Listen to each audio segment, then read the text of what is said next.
speech, I just figured I'd share just a few ideas from that I've been thinking about that might be useful to you.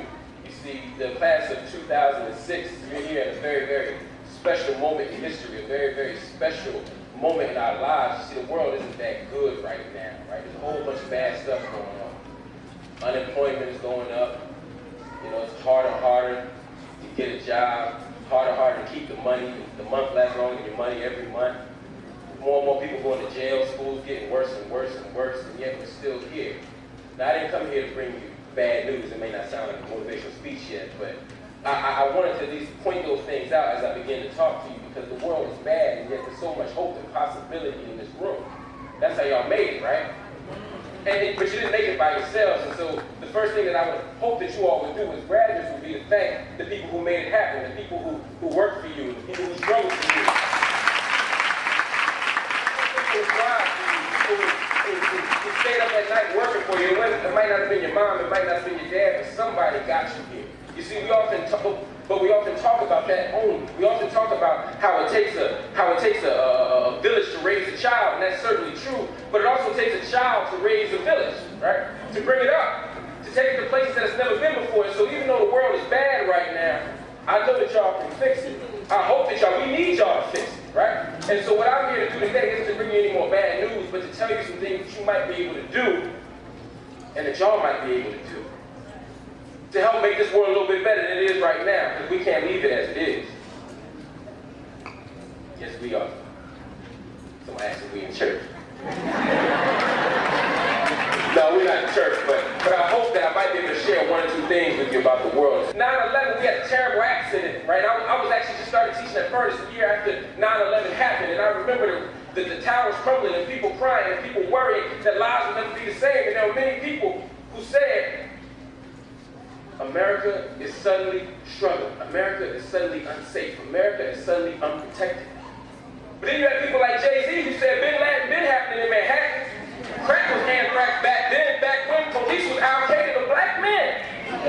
So we have to listen for those truths as they come out.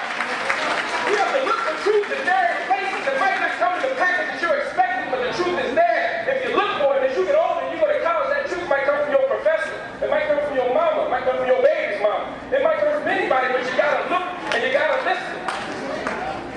Shout out to my baby's mama. Let's come y'all in there.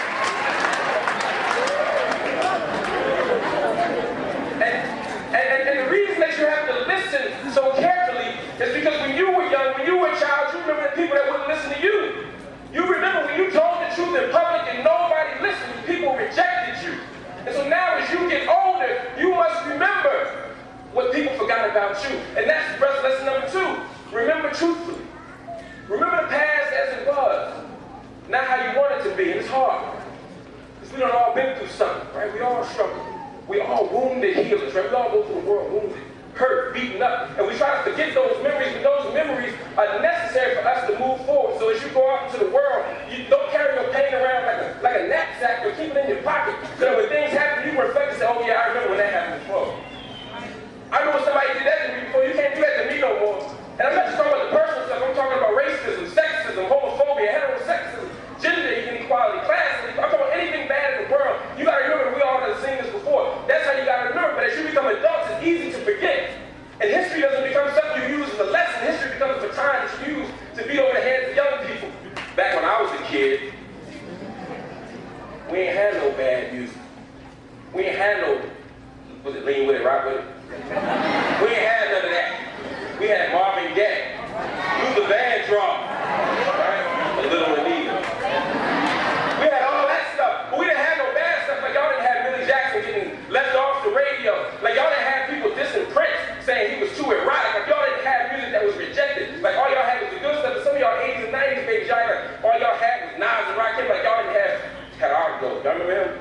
Rico Suave. Like y'all didn't have MC Hammer. Like y'all didn't have Vanilla Ice. Some of y'all listen to Rico Bono. Where Rico Bono at? He got in his car right now. He got in his car right now. So let's not act like we forgot. Begin to imagine stuff, and it also reflects the way you imagine other people.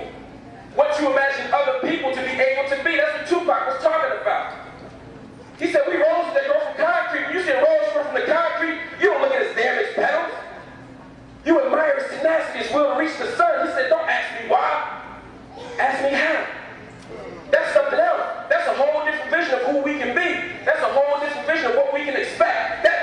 believe that people have the ability and the capacity to be something different. So when y'all go out to the world, y'all need to see that not just for other people, but for yourselves. I ain't gonna hold you much longer, I promise.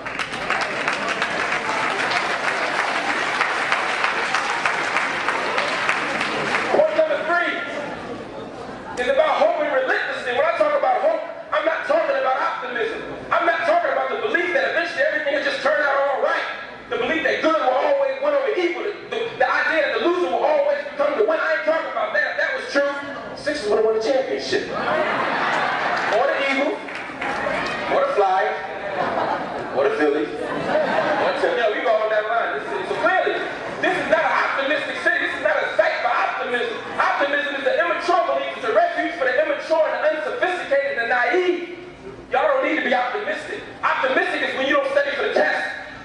And you sit down and you take it. Right? Some of y'all get religious. Oh Lord, just let me pass this one time. I promise I'll do it next time. Somebody can testify.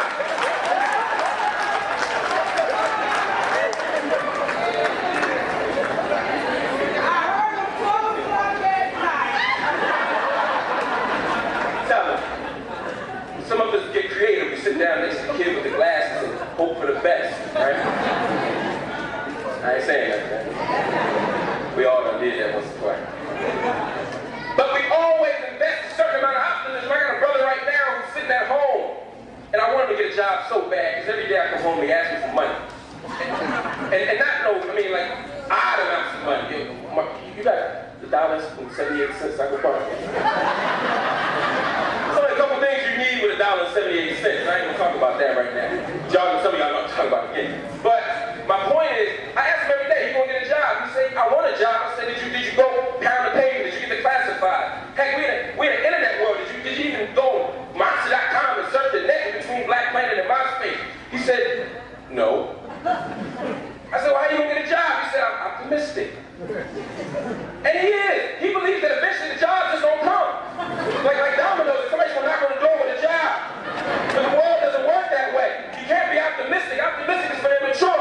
Hope is not about the belief that things will just work out. Hope means the world is bad, but I'm gonna fight in spite of it. I can be better in spite of what's going on. So how does hope manifest itself? What does hope look like? It's a belief that the world can be different and better. Hope is about 10 words. I do not have to be what I once was. Or